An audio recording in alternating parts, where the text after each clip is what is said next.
I would like to announce here today, us Epstein survivors have been discussing creating our own list. We know the names. Many of us were abused by them. Now, together as survivors, we will confidentially compile the names we all know.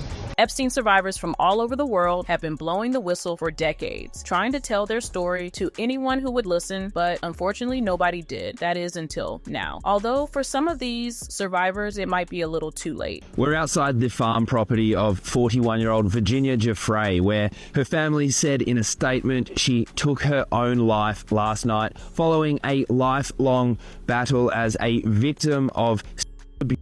I was a baby stuck in a world where grown-ups were allowed to do whatever they wanted, and I was lost. It's such a shiny, glossy world, that one, full of celebrities and wealth. But beneath, it's nothing like that, it seems.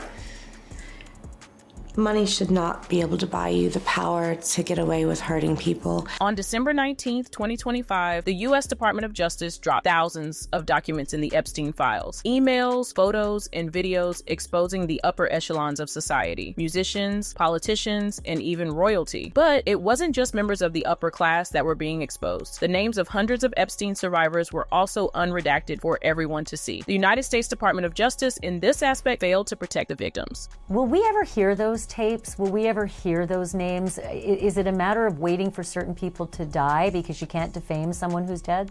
I think the question, the place to aim that question is towards the Department of Justice. You know, yes, I know who the names are. Virginia knows who the names are. But so does the FBI and so does the Department of Justice. Many of them reported that they had kept this part of their lives buried, hidden from colleagues, friends, and even their immediate families. But as soon as the files dropped, their names were out in the open, and everyone knew about a past they had tried so desperately to bury. And I'm looking at his foot, and it has an ankle monitor on. But to me, what it looks like, it has a plastic thing wrapped around his foot with a black box on it with a blinking light, right? And I go, what is this? And he flips around and he goes, take off your shirt. I froze. And the woman comes over and starts unbuttoning my blouse. She takes it off. Then she takes off my bra. And then she walks out. I sat in that room, staring at the bottle of a Fiji water while a man was grabbing me and masturbating. And then when he was done, he stood up and he left. I couldn't scream. I didn't ask for help. And I thought this was all a dream. I sat back at the table and I answered the phone calls the same exact way I did before. I never told any soul about this. These survivors wanted to stay hidden. They wanted to fight their battles silently while learning to adjust to the world again, learning to trust, learning to believe in a future where justice prevails. But Virginia Giuffre was never silent. She was one of the first Epstein survivors to speak out, and according to reports, she wasn't just dropping the names of her accusers, she was also exposing some shocking names in Hollywood. Names that had been associated with goodness and kindness for decades were now being exposed for sinister acts. That the Epstein files reveal Ellen DeGeneres as, and I'm quoting this directly from the Post, Hollywood's most prolific cannibal, that she consumed human flesh.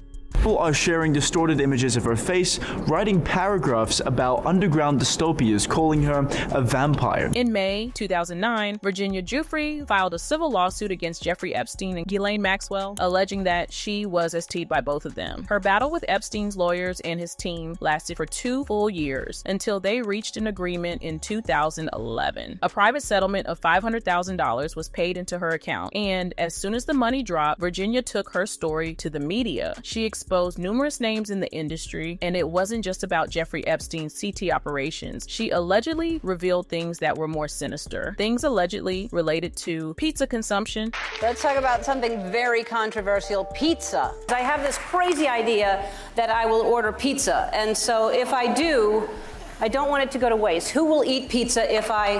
Jennifer, yes? Harrison? In the Epstein files, the word pizza comes up thousands of times alongside cream cheese, grape soda, and beef jerky, even though Jeffrey Epstein's private chef Adam Perry Lang told the media that Epstein was a health nut. In his words, Adam Perry Lang described Epstein as a strict health nut who ate a clean diet of tofu, salmon, chickpeas, and ginger. Epstein also reportedly imposed these eating habits on the people around him. However, in the Epstein files, the opposite is the case. And Adam Perry Lang wasn't Jeffrey Epstein's only chef. Buried deep in the Epstein files is another private chef, Francis J. Derby, a man whose task was reportedly to process over 70 pounds of steak into beef jerky for Epstein every 2 weeks. A man who owns a chain of restaurants in California and downtown New York called The Cloutville. A man rumored to practice what has now been exposed as spirit cooking.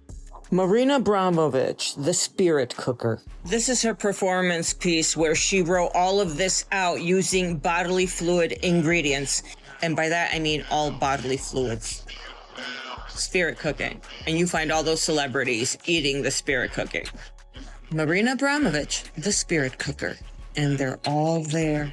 They're almost flattered to be invited. In the Epstein files, Francis Derby often sent messages to redacted emails discussing beef jerky. Take this email, for instance, where he wrote, "Just wanted to touch base about jerky. Jeffrey Epstein said he was going to start eating regular food again, so he might be eating less jerky. That said, he has 6 bags of it in the downstairs freezer for his next trip. I believe it should be enough to get him through." And here's where things take a strange turn. According to sources, Francis Derby had a long string of clients that he allegedly catered to, the same way he did for Jeffrey Epstein. And reports claim that Ellen DeGeneres was one of his most prominent clients. You're not going to believe this. Epstein's private chef, okay, his name is Francis Derby. He once worked at a New York City restaurant called The Can.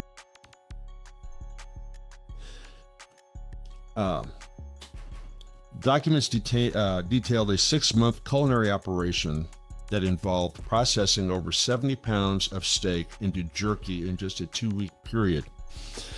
Now, I don't know what the steak is, but for 70 pounds of it, for this chef to turn it into jerky in a 2-week period, there must be a demand for that. And I think I remember in our previous show talking about Ellen, I mean, she was like the most ravenous person of this jerky or eating or whatever that I found. Right now, in underground lawsuits waiting to take shape, Epstein survivors are reportedly making a list of their own. A list of their perpetrators and other people who made it possible for Jeffrey Epstein to go so long without getting caught. In these underground whispers, Ellen DeGeneres' name has reportedly entered the group chat. According to Epstein survivors, Jeffrey Epstein often used his connection to celebrities to entice and essay young women aspiring to have careers in modeling or TV. Reports claim that he had strong ties to Ellen DeGeneres, whose name comes up in the Epstein files, allegedly in travel logs and meeting itineraries. And if it is true that Ellen visited Jeffrey Epstein's island, then it would explain why the set of her show had the same cadence as an alleged temple found on Jeffrey Epstein's island. Did you know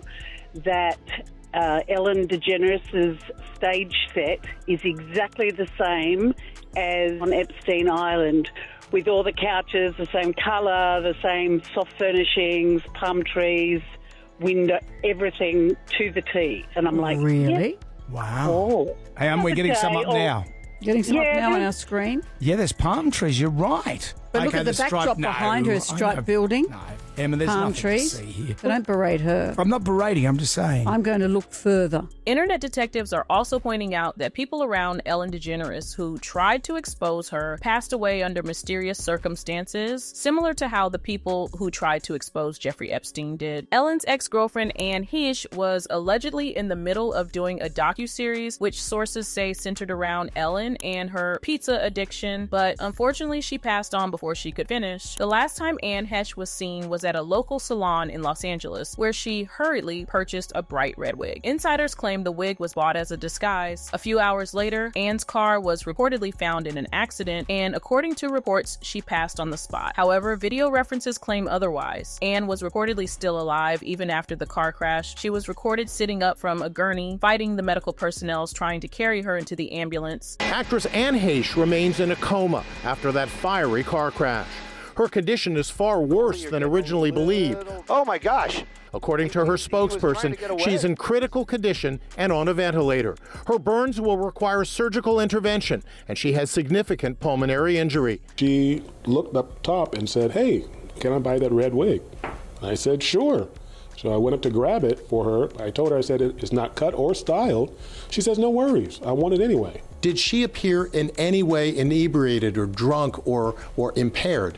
She did not. She wasn't slurring her words. She had bright, beautiful blue eyes. She was just a sweet girl. Internet detectives have linked this to the demise of Ellen's former producer, Stephen Twitch Boss. According to insiders, he was also reportedly teasing to expose Ellen and the hostile work environment she enforced. But before he could do any of that, he tragically lost his life too, and in the strangest way too. On Wednesday, news broke that Stephen Twitch Boss died from a self-inflicted gunshot wound. And now, ET has learned that the former Ellen Show DJ left a note behind indicating that he couldn't go on. I just wanted to say the past 11 days have been really tough for everyone. But to honor Twitch, I think the best thing that we can do is to laugh and hug each other. What happens when you link this to the demise of Daniel Said, a French model recruiter who worked for Jeffrey Epstein? He was found unalived in his home in Paris after going on air to talk about what he did for Jeffrey Epstein. A French model recruiter linked to Jeffrey Epstein has been found dead at his home in the suburb of Colombes near Paris, according to prosecutors. Daniel Said had been the subject of renewed scrutiny in the wake of the latest releases of the Epstein files by the U.S. Department of Justice. For over a decade, he'd arranged for the late sex offender to meet several models. A lot about him until when he comes to Paris, and I told you again, he said he pays his due to the government. So, for me, he's free. Man, he's clean. Jean-Luc Brunel, another Epstein co-conspirator facing charges on ST and Grape, also passed off in a similar manner. Reports claim that he unalived himself by in his prison cell. However, investigators have reported that the incident was strange and highly unusual for a prison cell that was on a 24-hour guard. Tonight, Jean-Luc Brunel is dead, found in his Paris prison cell with his bed sheets. As some of the Epstein perpetrators face the drum, more and more survivors are gaining the courage to come out and speak up, even if it means dragging down big names like Ellen DeGeneres. At the moment, sources claim that Ellen is on the run, allegedly battling a strange illness, but could her suffering ever erase the sinister things she has reportedly done in her past? We want to know what you guys think about this situation, so please be sure to leave your thoughts and opinions down in the comments. Don't forget to hit that like and subscribe button on your way out too. Thanks for watching, and see you in the next video.